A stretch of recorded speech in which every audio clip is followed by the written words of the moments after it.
Sow ñu waxtaanee waaw yow la man dama la bëgg ayca on y va.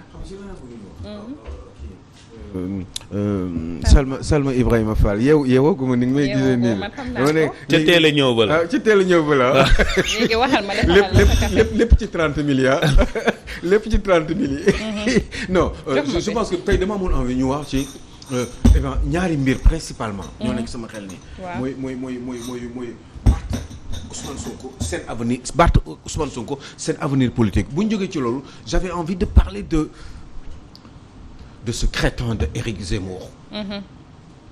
Je voulais qu'on parle de lui ce monsieur. bi nga xam ne dafa saaga sénégalais yi ci àdduna bi.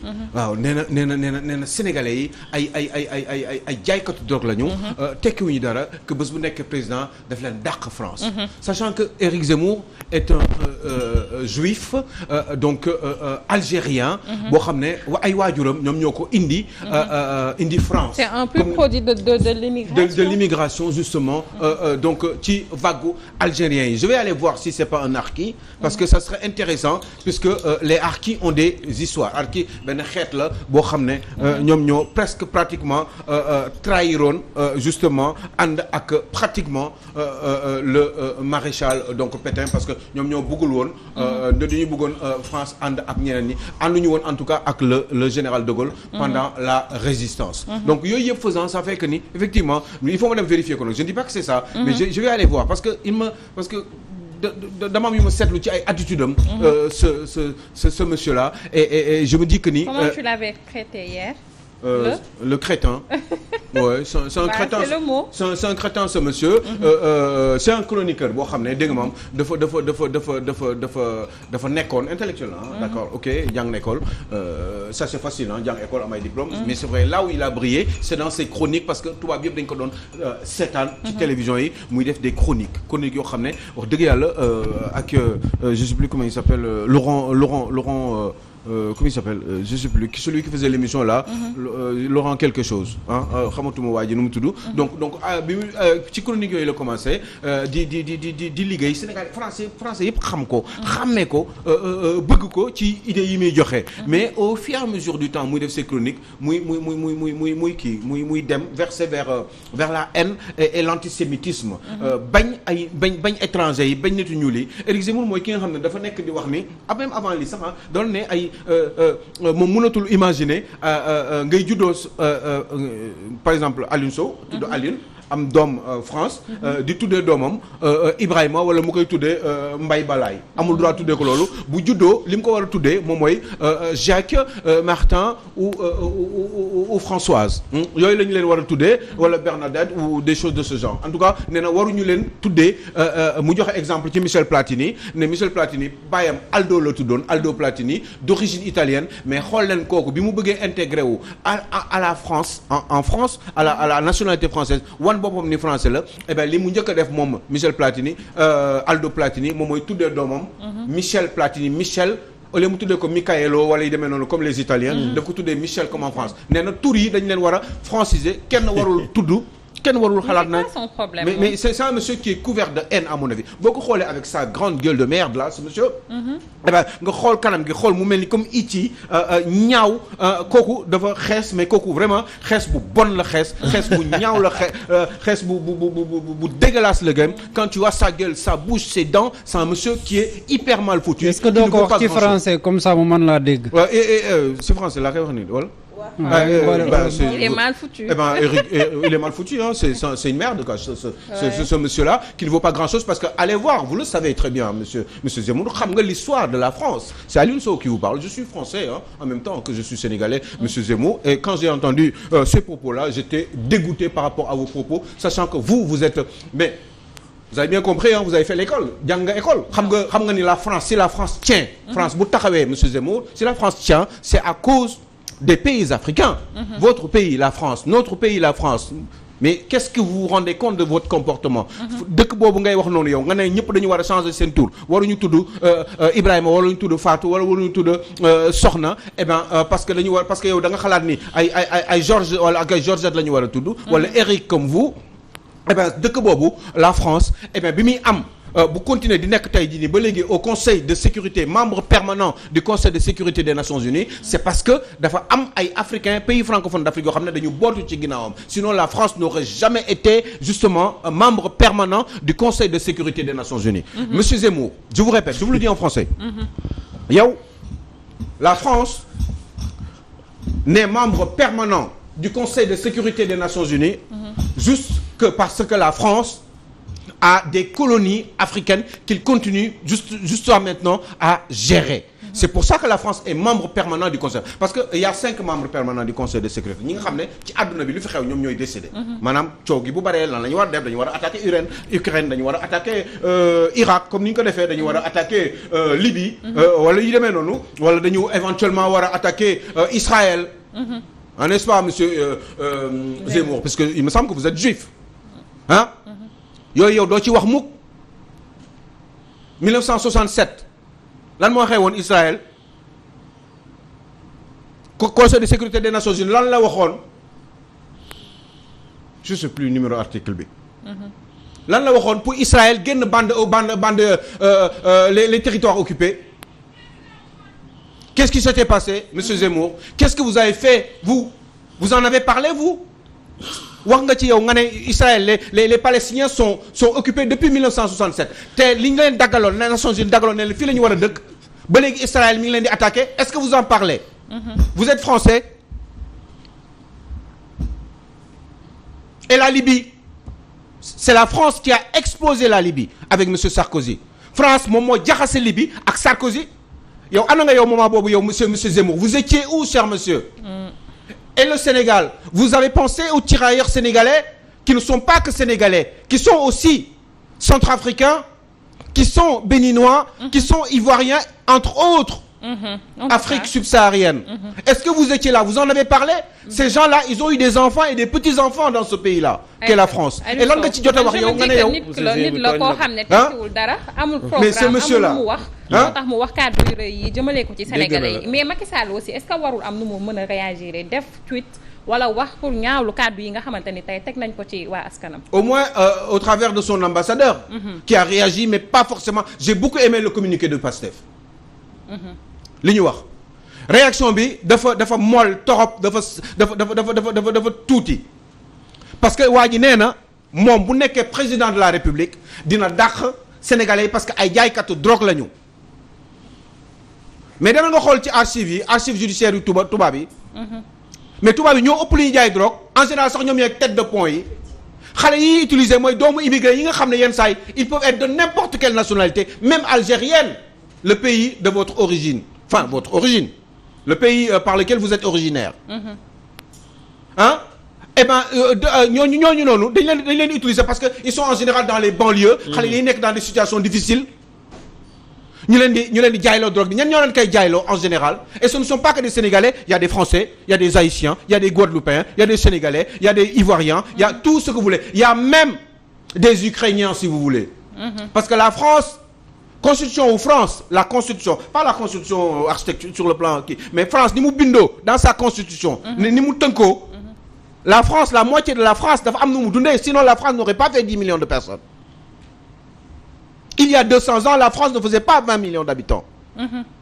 ce n'est pas vrai donc dafa am ñoo xam ne ñoom ñoo liggéey la France et les métros qui les a construits qui les a fabriqués monsieur Zemmour am na solo bu c'est un mec dégueulasse c'est un monsieur qui vaut pas grand chose que j'avais envie de l'insulter dans mes gros mots mais war nañ si mën a kii ñu wax ci quoi parce que nee na waaj moom lu mu wax c'est terrible quoi vous en faites quoi des Français vous avez des Noirs français là ces Noirs qui sont français vous en ferez quoi monsieur Zemmour tête de larbin Aliou Sow ñu dem ci landerneau politique sénégalais donc mu mel ni jamono ji yaa ngi posé la question à savoir lan moo nar a nekk avenir politique gu Khalifa Abba non nu mu tuddati Ousmane Sonko et Barthélémy Diaz.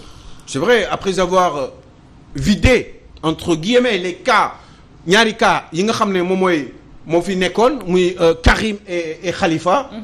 Eh ben c'est des questions qui sont posées en ce moment par certains intellectuels. ni Macky Sall lan la nar a def cas wu Barthélémy Diaz ak Ousmane Sonko.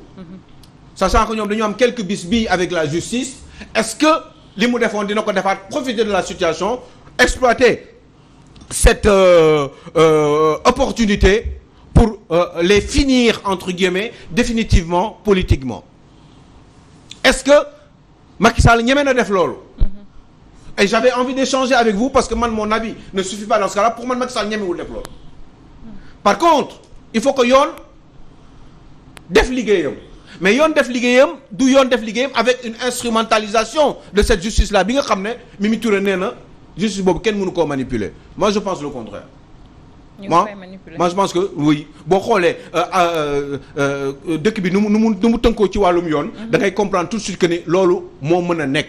parce que il suffit juste de voir le ministère de la justice kan moo téye ministère de la justice ki ko téye du kenn ku dul le président de la République.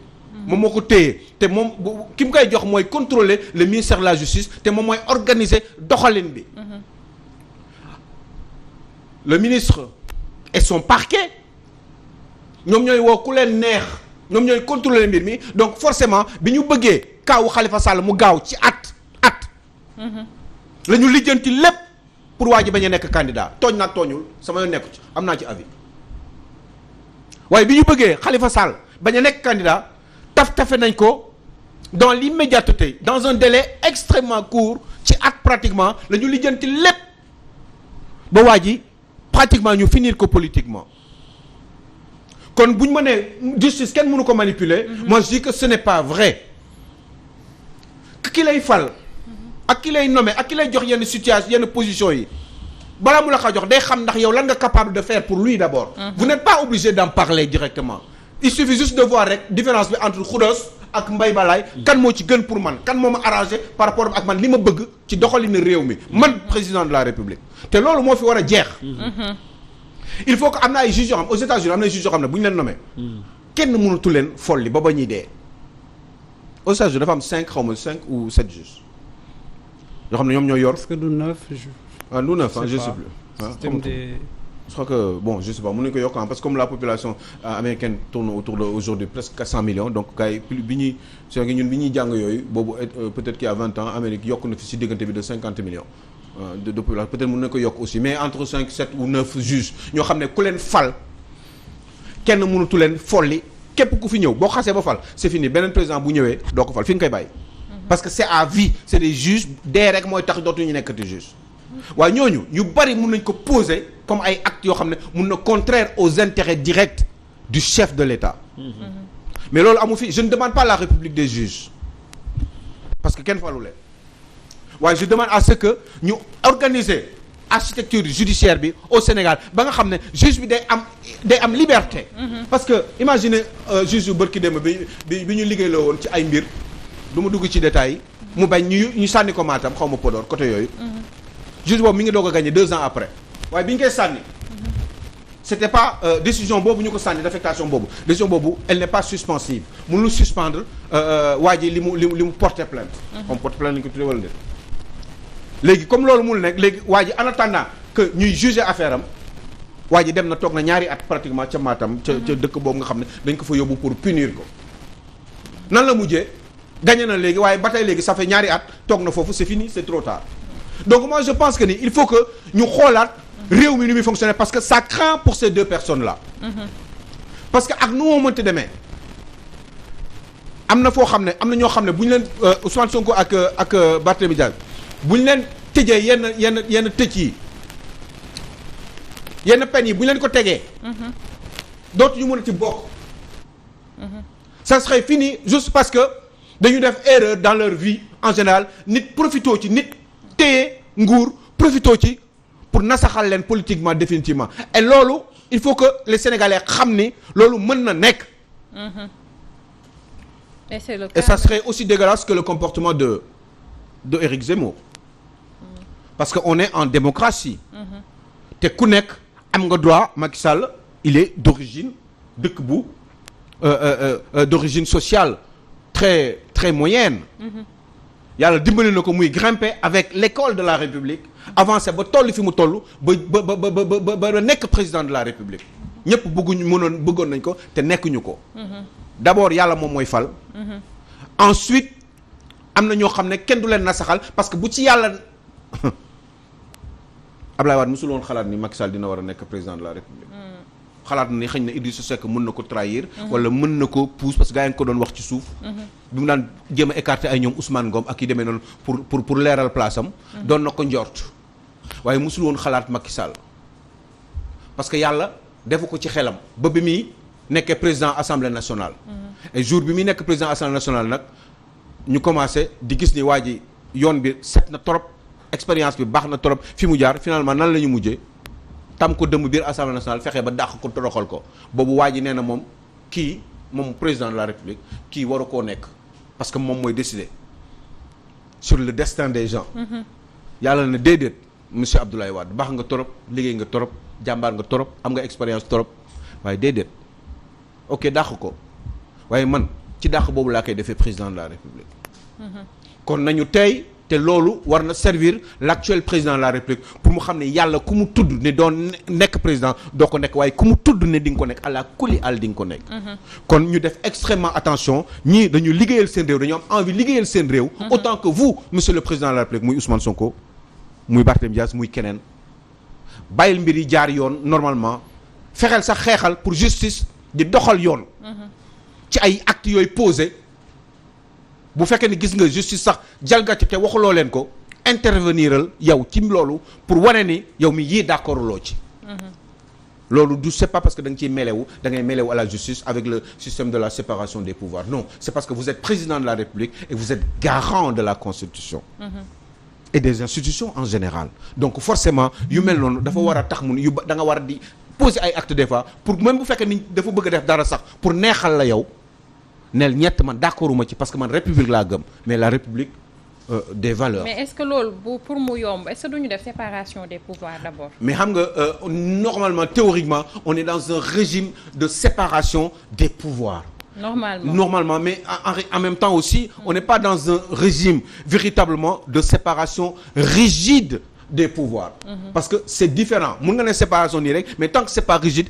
Aux États-Unis il y a c'est un régime de séparation rigide des pouvoirs maa ngi la koy wax sànq. mënoo leen xalaat Joe Biden mu ne day dugg ci affaire justice. bu ko defee mooy yàqu na définitivement moom ci boppam mandat am du ko yeggal. c'est fini. donc au Sénégal on sait très bien que ni boo gisee link bi am entre l'exécutif et le judiciaire. da ngay gis ni au travers du parquet mooy link bu nga xam ne moom mooy tax nga mën a wax ni fii séparation des pouvoirs mënu fi am. parce que parquet bi mooy seet ku mu ne amoo.